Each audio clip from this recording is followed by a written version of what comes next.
Kitab 1 Samuel. Pasal 1, lahirnya Samuel. Ada seorang laki-laki dari Ramataim Sofim dari pegunungan Efraim, namanya Elkana bin Yeroham bin Elihu bin Tohu bin Suf, seorang Efraim. Orang ini mempunyai dua istri, yang seorang bernama Hana dan yang lain bernama Penina.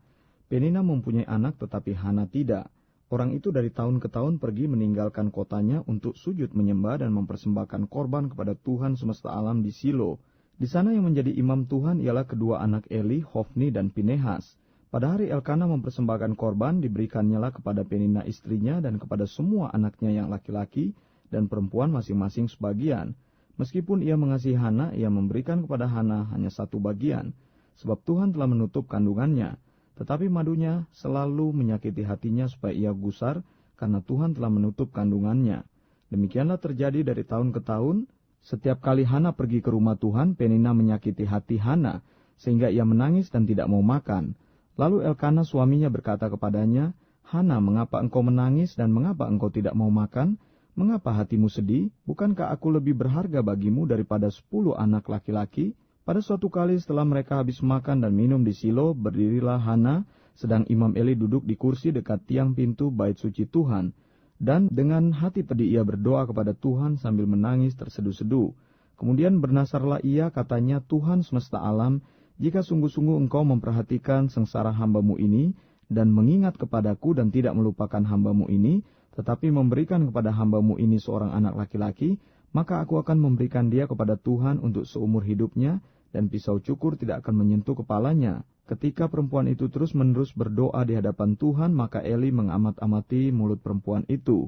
Dan karena Hana berkata-kata dalam hatinya, dan hanya bibirnya saja bergerak-gerak, tetapi suaranya tidak kedengaran, maka Eli menyangka perempuan itu mabuk. Maka kata Eli kepadanya, "Berapa lama lagi engkau berlaku sebagai orang mabuk? Lepaskanlah dirimu daripada mabukmu."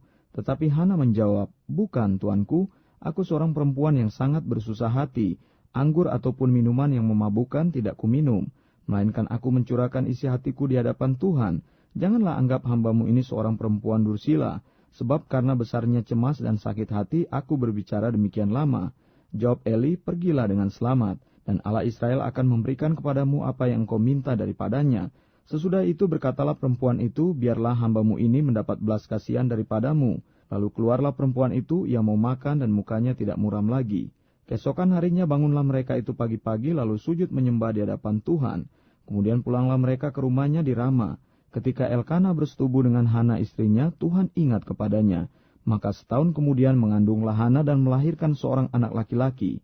Ia menamai anak itu Samuel, sebab katanya, "Aku telah memintanya daripada Tuhan."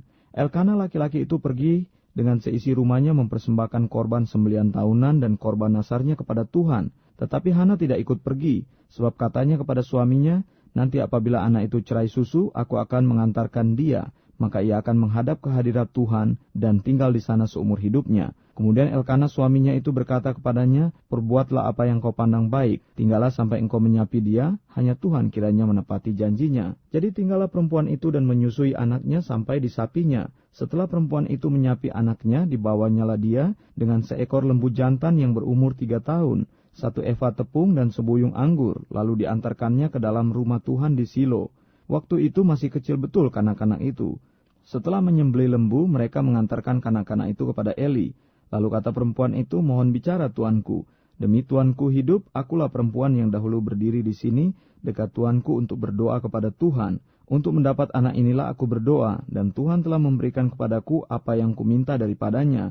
Maka aku pun menyerahkannya kepada Tuhan. Seumur hidup terserahlah ia kiranya kepada Tuhan." Lalu sujudlah mereka di sana menyembah kepada Tuhan.